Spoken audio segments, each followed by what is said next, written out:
दूंगा। फिर मुरली धनराज उस सेठ से धन लेकर बाजार से दूध, चावल, सब्जी, आटा, शक्कर आदि चीजें खरीद लेता है और लौटकर अपने घर आ जाता है। फिर वह अपनी पत्नी से कहता है, हे प्रिय, तुम उन साधु महात्मा के लिए भोजन बनाओ। फिर मुरली धनराज की पत्नी भोजन बनाती है और उन साधु महात्मा को भोजन परोस है। इस प्रकार से उस मुरली धनराज की भक्ति और निष्ठा को देखकर वे साधु महाराज बहुत प्रसन्न हो जाते हैं। भोजन हो जाने के पश्चात वे जाते जाते उस मुरली धनराज से कहते हैं, हे वैश्य, मैं तुम्हारी भक्ति और तुम्हारी जो भी कामना है मुझे बताओ, मैं अवश्य पूरी करूंगा। तब वह मुरली धनराज कहता है, हे महात्मा, आपका आशीर्वाद ही हमारे लिए सब कुछ है, किंतु मैं आपसे यह जानना चाहता हूँ कि किस पाप के कारण मुझे दरिद्रता का दुख भोगना पड़ रहा है। हमने तो भगवान विष्णु की भक्ति की है, फिर हमारे जीवन में दरिद्रता क्यों आई है, इसका क्या कारण है और इस दरिद्रता को दूर करने के लिए मुझे क्या उपाय करना चाहिए। फिर वह साधु महात्मा कहते हैं, हे वैश्य, मैं तुम्हारी पत्नी ने तुम्हारे भवन के सामने जिन वृक्षों का रोपण किया है वे अशुभ वृक्ष हैं, उन्हीं के कारण तुम्हारी ऐसी दुर्दशा हुई है। मुरली धनराज कहते हैं, हे महात्मा, कृपा करके मुझे बताइए कि घर के सामने कौन से वृक्ष लगाने चाहिए जिससे घर में सुख समृद्धि की प्राप्ति होती है। पीपल का पेड़, पीपल की जड़ में श्री विष्णु, तने में शिव जी और अग्रभाग में ब्रह्मा जी स्थित रहते हैं। अमावस्या के दिन पीपल को प्रणाम करने से जो फल मिलता है वह 1000 गाय के दान के बराबर होता है। इस संसार में पीपल के समान कोई वृक्ष नहीं है। साक्षात श्री हरि इस वृक्ष के रूप में पृथ्वी पर विराजमान है। पीपल के वृक्ष को चोट पहुंचाना अथवा उसकी टहनी तोड़ना महापाप माना गया है। ऐसा मनुष्य एक कल्प तक नरक में रहता है और जो पीपल को जड़ से काटता है उसका कभी नरक से उद्धार नहीं होता है। हे वैश्य, अब मैं तुम्हें दूसरे वृक्ष के बारे में बताता हूँ। आंबले का फल समस्त लोकों में प्रसिद्ध और परम पवित्र है। आंबले को लगाने से स्त्री और पुरुष जन्म मृत्यु के बंधन से मुक्त हो जाते हैं। यह पवित्र फल भगवान विष्णु को अत्यंत प्रसन्न करने वाला एवं शुभ माना गया है। इसको खाने से सभी पापों से मुक्ति मिलती है। आंवला खाने से आयु बढ़ती है, उसका जल पीने से रोगों का नाश होता है और आंवले को जल में मिलाकर स्नान करने से दरिद्रता दूर हो जाती है और सभी प्रकार के ऐश्वर्य प्राप्त होते हैं। जिस घर में आंवला सदा मौजूद रहता है उस घर में कभी दैत्य और राक्षस नहीं आते हैं। एकादशी के दिन अगर आंवला मिल जाए तो संसार के सभी तीर्थों से बढ़कर फल प्राप्त होता है। अपने केश में आंवला लगाने वाला फिर से मृत्यु लोक पर जन्म नहीं लेता है। जिस घर के सामने आंवले का वृक्ष होता है वहाँ पर साक्षात लक्ष्मी नारायण निवास करते हैं। तीसरा है अशोक का वृक्ष। अशोक के वृक्ष में अप्सराओं का निवास होता है। यह वृक्ष शोक का नाश करने वाला तथा निराशा को समाप्त करने वाला होता है। इस वृक्ष को घर के पास लगाने से घर में सुख शांति बनी रहती है। अशोक का वृक्ष शीतलता और यवन प्रदान करने वाला होता है। माँ लक्ष्मी ने जब देवी सीता के रूप में अवतार लिया था तब रावण द्वारा अपहरण करने के बाद उनका वास अशोक वाटिका में था। अशोक के वृक्ष ने माँ सीता की बहुत सेवा की थी, इसलिए माँ सीता ने अशोक वृक्ष को यह वरदान दिया था कि जिस भी स्थान पर यह वृक्ष होगा वहाँ पर उनका सदैव ही निवास होगा। चौथा है पाकड़ का वृक्ष। प्रत्येक मनुष्य को पाकड़ का वृक्ष अवश्य लगाना चाहिए। यह वृक्ष लगाने से जो फल मिलता है वह महायज्ञ के समान होता है। कलयुग में मनुष्य यज्ञ नहीं कर पाएंगे, इसलिए उन्हें एक पाकड़ का वृक्ष अवश्य लगाना चाहिए। पांचवा है नीम का वृक्ष। नीम का वृक्ष लगाने से सूर्य देव प्रसन्न होते हैं। नीम का वृक्ष आयु प्रदान करने वाला माना गया है। इसे घर के पास लगाने से नाना प्रकार के रोगों से छुटकारा मिलता है। माँ लक्ष्मी को नीम के पत्ते अत्यंत प्रिय होते हैं, इसलिए वह नीम के वृक्ष के पास निवास करती है। घर के सामने नीम के वृक्ष का रोपण करने से धन संपत्ति की प्राप्ति होती है। छठा है जामुन का वृक्ष यदि कोई मनुष्य कन्या प्राप्ति की कामना करता है तो उसे जामुन का वृक्ष अवश्य लगाना चाहिए। जिस मनुष्य के घर के सामने जामुन का वृक्ष होता है उसके घर में कन्या का जन्म होता है, जो कुल का गौरव बढ़ाती है। 7वां है बेल का वृक्ष। बेल के वृक्ष में भगवान शिव और गुलाब में देवी पार्वती का निवास है,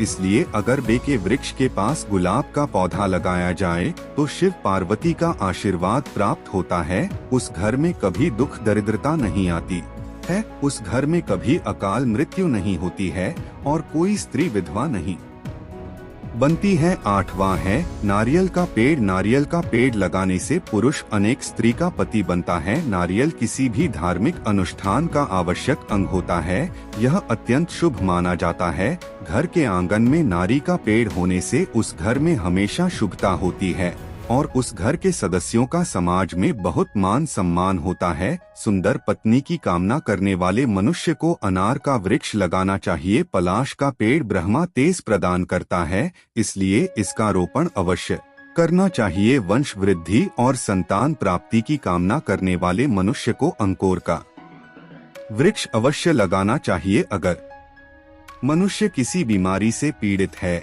तो उसे खैर का वृक्ष लगाना चाहिए। खैर का वृक्ष लगाने से बड़े बड़े रोग नष्ट हो जाते हैं। यह वृक्ष आरोग्य प्रदान करने वाला होता है। कुंद अर्थात मगरे के पेड़ में गंधर्व निवास करते हैं, इसलिए इस पौधे का रोपण अपने घर के पास करने से कार्यों में सिद्धि और शुभ फलों की प्राप्ति होती है। खासकर कला के क्षेत्र में काम करने वाले लोगों को यह पौधा अवश्य लगाना चाहिए। यदि किसी मनुष्य को चोर और लुटेरों का भय सता रहा है तो उसे अपने घर के पास बेल का वृक्ष जरूर लगाना चाहिए। यह दूंगा फिर मुरली धनराज उस सेठ से धन लेकर बाजार से दूध चावल सब्जी आटा शक्कर आदि चीजें खरीद लेता है और लौटकर अपने घर आ जाता है।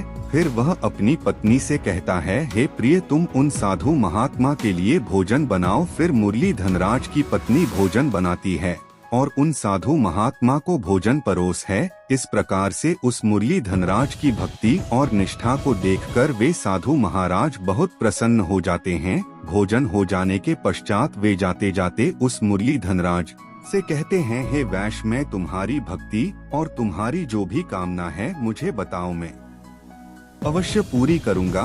तब वह मुरली धनराज कहता है, हे महात्मा आपका आशीर्वाद ही हमारे लिए सब कुछ है, किंतु मैं आपसे यह जानना चाहता हूँ कि किस पाप के कारण मुझे दरिद्रता का दुख भोगना पड़ रहा है। हमने तो भगवान विष्णु की भक्ति की है, फिर हमारे जीवन में दरिद्रता क्यों आई है, इसका क्या कारण है और इस दरिद्रता को दूर करने के लिए मुझे क्या उपाय करना चाहिए। फिर वह साधु महात्मा कहते हैं, हे वैश्य मैं तुम्हारी पत्नी ने तुम्हारे भवन के सामने जिन वृक्षों का रोपण किया है वे अशुभ वृक्ष हैं, उन्हीं के कारण तुम्हारी ऐसी दुर्दशा हुई है। मुरली धनराज कहते हैं, हे महात्मा कृपा करके मुझे बताइए कि घर के सामने कौन से वृक्ष लगाने चाहिए जिससे घर में सुख समृद्धि की प्राप्ति होती है। पीपल का पेड़। पीपल की जड़ में श्री विष्णु, तने में शिव जी और अग्रभाग में ब्रह्मा जी स्थित रहते हैं। अमावस्या के दिन पीपल को प्रणाम करने से जो फल मिलता है वह 1000 गाय के दान के बराबर होता है। इस संसार में पीपल के समान कोई वृक्ष नहीं है।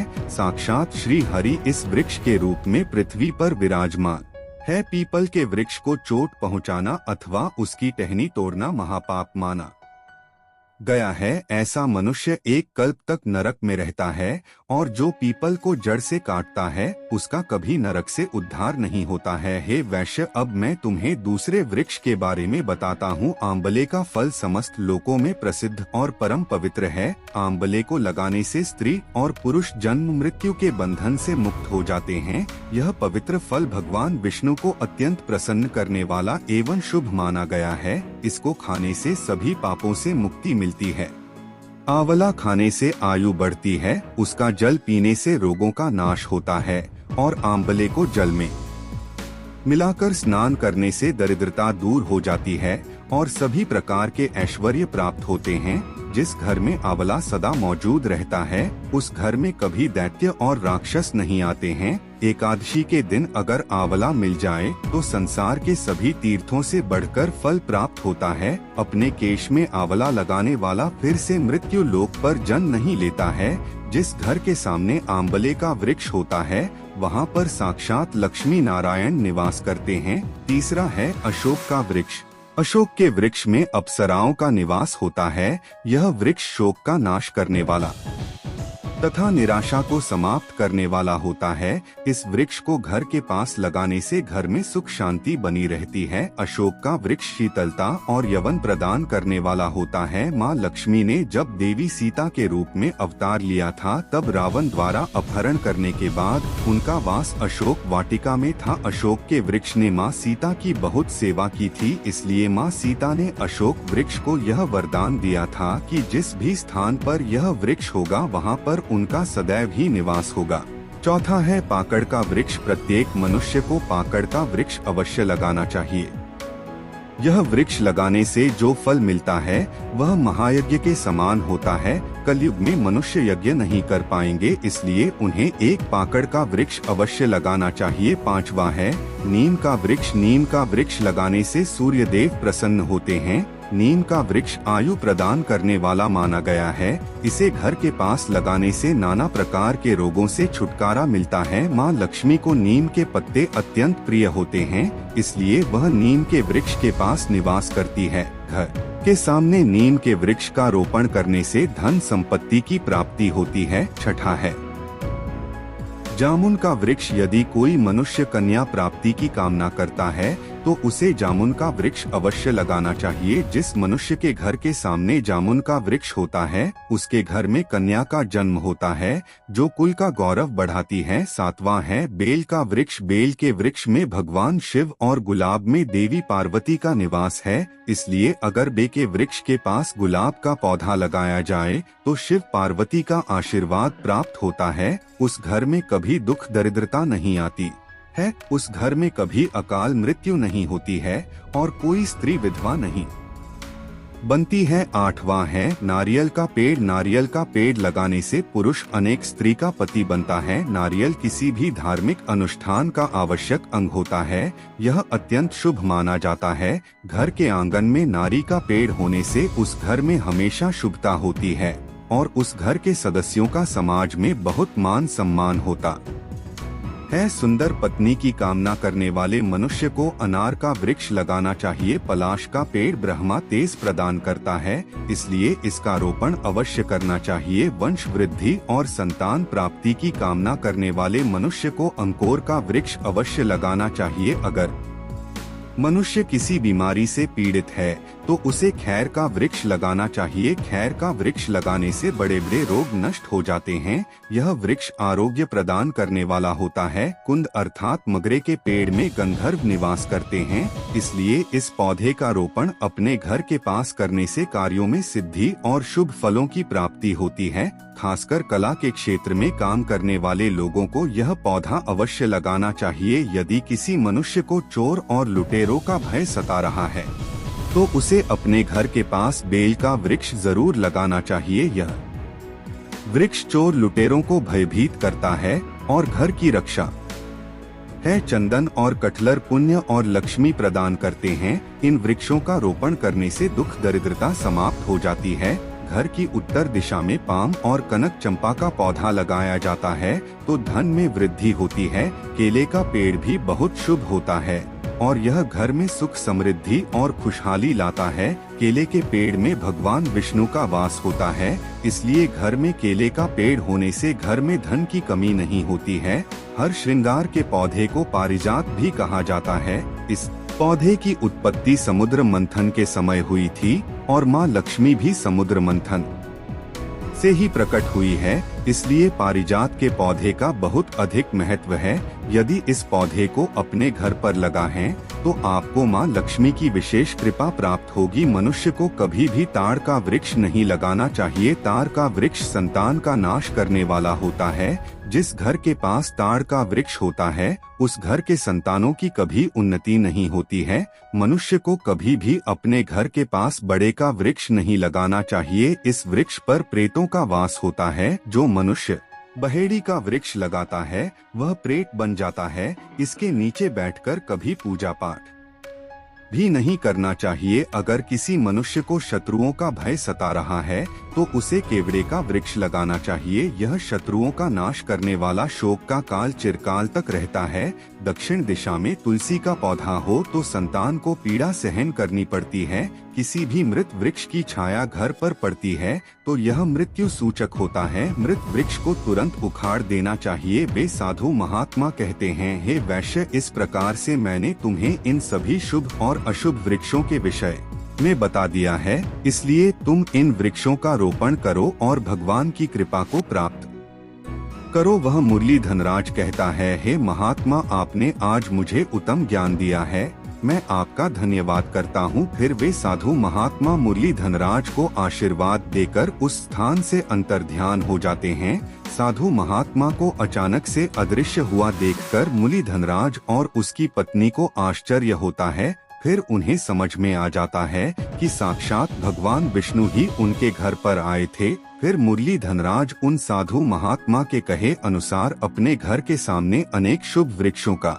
रोपण करता है, जिससे अचानक ही उसे बहुत सारे धन की प्राप्ति होती है और उसकी दरिद्रता दूर हो जाती है। वास्तुशास्त्र के अनुसार कुछ उपाय और दिशा निर्देश अपनाकर घर की गरीबी को मिटाया जा सकता है और आर्थिक समृद्धि प्राप्त की जा सकती है। सबसे पहले घर के मुख्य द्वार का महत्व अत्यधिक होता है। मुख्य द्वार को साफ सुथरा और आकर्षक रखना चाहिए क्योंकि यह सकारात्मक ऊर्जा के प्रवेश का मुख्य मार्ग होता है। मुख्य द्वार पर मंगल प्रतीकों का उपयोग करें, जैसे स्वस्तिक, ओम या श्री यंत्र, जो शुभता का प्रतीक माने जाते हैं। दरवाजे के पास घड़ियां, ताजे फूलों का गुलदस्ता रखना भी शुभ होता है। दूसरे घर के उत्तर पूर्व वह दिशा को हमेशा स्वच्छ और हल्का रखें क्योंकि इसे ईशान कोण माना जाता है और यह समृद्धि का स्थान होता है। इस दिशा में जल का स्रोत जैसे फव्वारा या छोटा जलाशय रखना लाभकारी होता है क्योंकि पानी समृद्धि और धन का प्रतीक है। ध्यान रखें कि इस दिशा में भारी वस्तुएं या गंदगी ना हो क्योंकि इससे नकारात्मक ऊर्जा उत्पन्न हो सकती है। तीसरे घर के मध्य भाग को खाली और खुला रखें ताकि ऊर्जा का सही प्रवाह हो सके। इसे ब्रह्मस्थान कहा जाता है और इसका महत्व अत्यधिक होता है। ब्रह्मस्थान में किसी भी प्रकार की भारी वस्तुएं या फर्नीचर ना रखें। इसे स्वच्छ और सुसज्जित रखें ताकि ऊर्जा का प्रवाह बाधित ना हो और सकारात्मक ऊर्जा का संचार हो सके। इसके अलावा घर में तुलसी का पौधा लगाना भी बहुत शुभ माना जाता है। तुलसी सकारात्मक ऊर्जा को आकर्षित करती है और नकारात्मक ऊर्जा को दूर भती है। पूर्व दिशा में लगाना अधिक लाभकारी होता है। इसके साथ ही घर के दक्षिण पश्चिम कोने में भारी वस्त्र या तिजोरी रखना शुभ होता है क्योंकि यह दिशा स्थिरता और सुरक्षा का प्रतीक है। इस दिशा में तिजोरी रखने से आर्थिक स्थिरता बनी रहती है। घर में रंगों का उपयोग भी महत्वपूर्ण होता है। हल्के और सुखद रंग जैसे सफेद, क्रीम, हल्का नीला या हरा घर की दीवारों पर उपयोग करें। यह रंग शांति और सकारात्मकता को बढ़ावा देते हैं। इसके अलावा घर के उत्तर दिशा में हरे पौधे रखना और उत्तर पूर्व दिशा में जल तत्व का समावेश करना आर्थिक समृद्धि को आकर्षित करता है। ध्यान दें कि घर में नियमित रूप से सुगंधित धूप और दीप जलाने से वातावरण शुद्ध और सकारात्मक बना रहता है, जिससे आर्थिक समृद्धि में वृद्धि होती है। इसके साथ ही घर के पश्चिम दिशा में धन के प्रतीक जैसे कुबेर यंत्र या लक्ष्मी जी की मूर्ति रखना शुभ माना जाता है। घर के पूर्व दिशा में सूर्य देव की तस्वीर या मूर्ति रखने से भी आर्थिक उन्नति होती है। वास्तुशास्त्र के अनुसार घर में टूटी फूटी या खराब वस्त्र, बर्तन और फर्नीचर नहीं रखने चाहिए। इन्हें तुरंत ठीक कराएं या हटा दें क्योंकि यह नकारात्मक ऊर्जा को आकर्षित करते हैं। घर के उत्तर दिशा में दर्पण लगाने से आर्थिक स्थिति में सुधार होता है, लेकिन ध्यान रखें कि दर्पण में मुख्य द्वार का प्रतिबिंब नहीं आना चाहिए। अंत में घर के मुखिया का बेडरूम दक्षिण पश्चिम दिशा में होना चाहिए और सोते समय उनका सिर दक्षिण या पूर्व दिशा में होना चाहिए। इससे मानसिक शांति मिलती है। और आर्थिक निर्णयों में स्थिरता आती है। इन सभी वास्तु उपायों को अपनाकर घर की गरीबी को दूर किया जा सकता है और आर्थिक समृद्धि को बढ़ावा दिया जा सकता है। वास्तुशास्त्र की इन चीजों को जीवन में उतार कर न केवल आर्थिक बल्कि मानसिक और शारीरिक रूप से भी समृद्धि प्राप्त की जा सकती है। यमराज कहते हैं, हे प्रिय सुदामा, इस प्रकार से मैंने तुम्हें शुभ और अशुभ दोनों प्रकार के वृक्षों के बारे में बताया है। अब तुम भी जाकर अपने भवन के पास इन वृक्षों का रोपण करो। तो मुझे उम्मीद है कि आपको यह वीडियो पसंद आई होगी। आज के लिए इतना ही। आपको यह वीडियो पसंद आया होगा तो हमारे वीडियो को एक लाइक और चैनल को सब्सक्राइब करके ऑल नोटिफिकेशन दबा ले। मिलते हैं अगली वीडियो में। आपका दिन शुभ हो। धन्यवाद।